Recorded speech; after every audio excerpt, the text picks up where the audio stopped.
Oh, you startled me. Well, I suppose this is as good a time as any for another Miles Hubble read along. We are in Chapter 3 of Into the Wild by John Krakauer. Let us commence. Chapter 3 Carthage. I wanted movement and not a calm course of existence. I wanted danger and excitement and the chance to sacrifice myself for my love. I felt in myself a superabundance of energy which I found no outlet in our quiet life.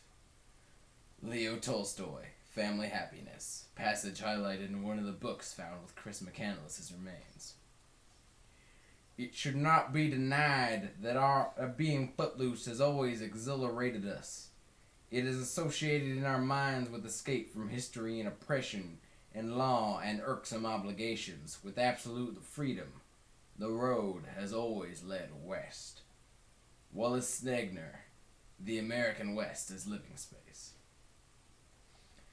Carthage, South Dakota, population 274, is a sleepy little cluster of clapboard houses, tidy yards, and weathered brick storefronts rising humbly from the immensity of the northern plains, set adrift in time. Stately rows of cottonwoods share a grid of secrets seldom disturbed by moving vehicles. There's one grocery in the town, one bank, a single gas station, a lone bar, the Cabaret, where Wayne Westerberg is sipping a cocktail and chewing on a sweet cigar, remembering the odd young man he knew as Alex. The Cabaret's plywood-paneled walls are hung with deer antlers, old Milwaukee beer promos, and mawkish paintings of game birds taking flight. Tendrils of cigarette smoke rise from clumps of farmers in overalls and dusty feed caps, their tired faces as grimy as coal miners.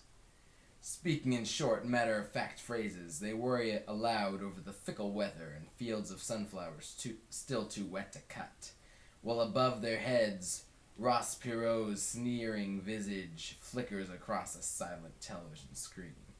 In 8 days, the nation will elect Bill Clinton as president. It's been nearly 2 months now since the body of Chris McCandless turned up in Alaska. These are what Alex used to drink, says Westerberg with a frown, swirling the ice in his white Russian. He used to sit right there at the end of the bar and tell us these amazing stories of his travels. He could talk for hours. A lot of folks here in town got pretty attached to old Alex. Kind of a strange deal what happened to him. Westerberg, a hyperkinetic man with thick shoulders and a black goatee, owns a grain elevator in Carthage and another one a few miles out of town, but spends every summer running a custom combine crew that follows the harvest from Texas north to the Canadian border.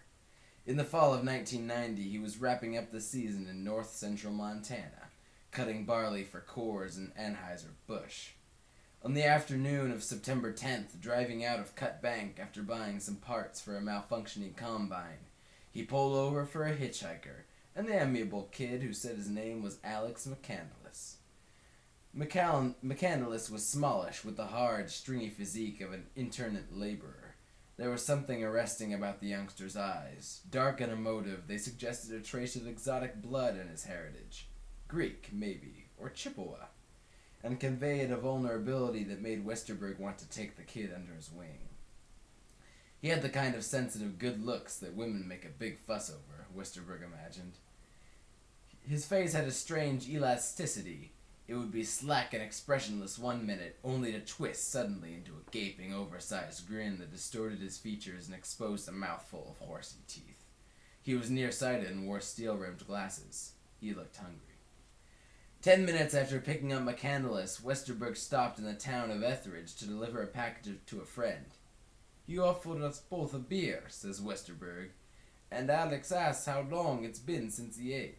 Alex allowed how it had been a couple of days, said he'd kind of run out of money." Overhearing this, the friend's wife insisted on cooking Alex a big dinner, which he wolfed down and then fell asleep at the table.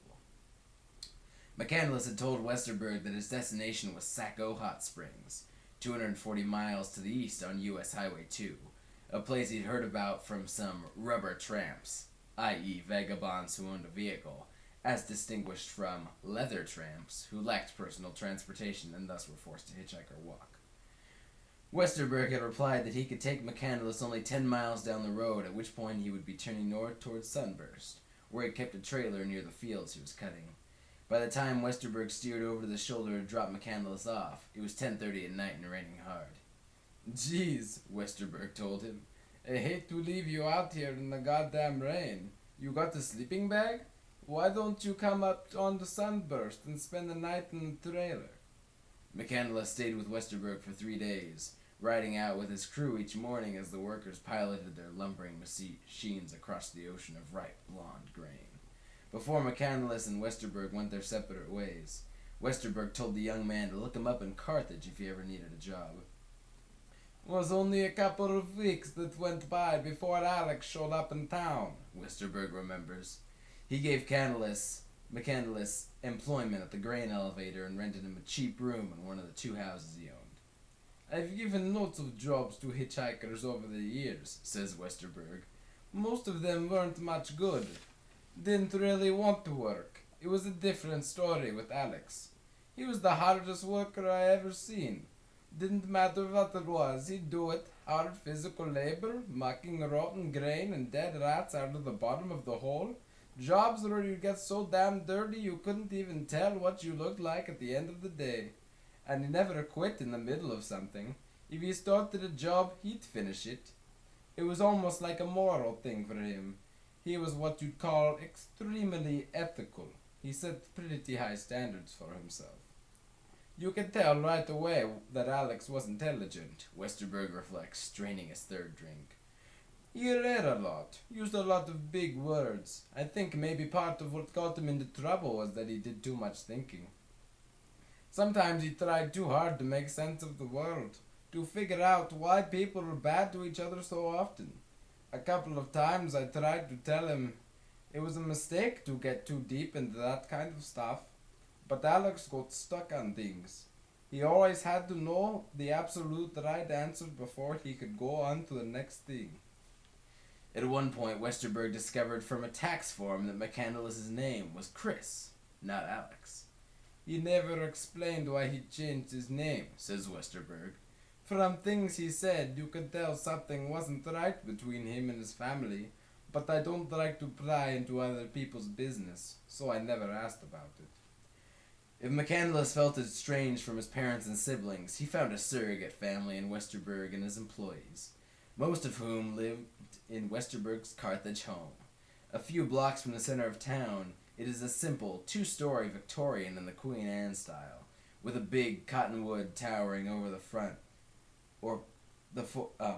yard. The living arrangements were loose and convivial. The 4 or 5 inhabitants took turns cooking for one another, went drinking together, and chased women together, without success. McCandless quickly became enamored of Carthage. He liked the community's stasis, its plebeian values and unassuming mien. The place was a back eddy, a pool of jetsam beyond the pole of the main current, and that suited him just fine.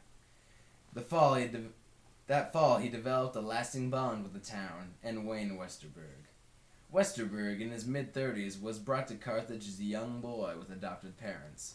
A Renaissance man of the plains, he is a farmer, welder, businessman, machinist, ace mechanic, commodity speculator, licensed airline pilot, computer programmer, electronics troubleshooter, video game repairman. Shortly before he met McCandless, however, one of his talents had got him in trouble with the law.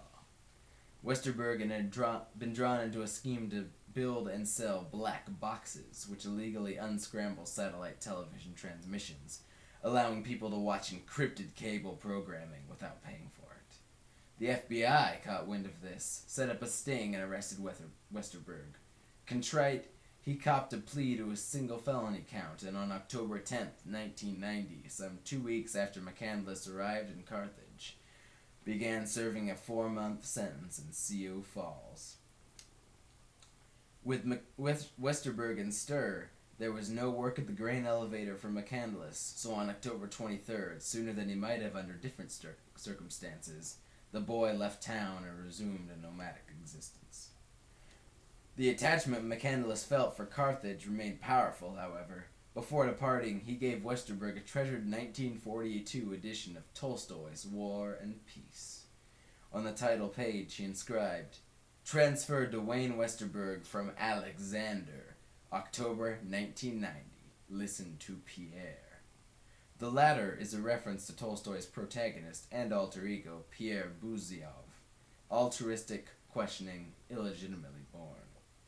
And McCandless stayed in touch with Westerberg as he roamed the West, calling or writing Carthage every month or two.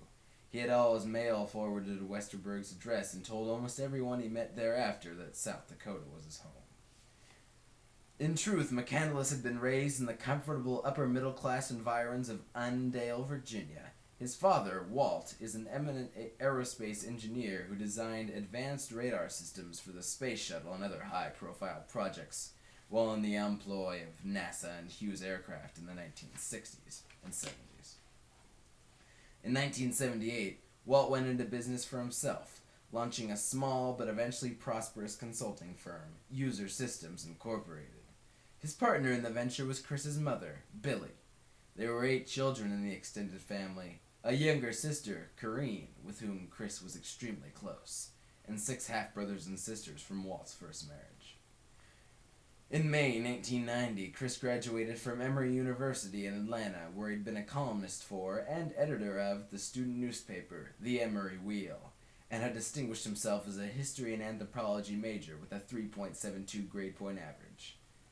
He was offered membership in Phi Beta Kappa but declined, insisting that titles and honors are irrelevant. The final 2 years of his college education had been paid for with a $40,000 bequest left by a friend of the family's. More than $24,000 remained at the time of Chris's graduation, money his parents thought he intended to use for law school. "We misread him," his father admits. What Walt, Billy, and Corrine didn't know when they flew down to Alaska to attend Chris's commencement, what nobody knew, was that he would shortly donate all the money in his college fund to OXFAM America, a charity dedicated to fighting hunger. The graduation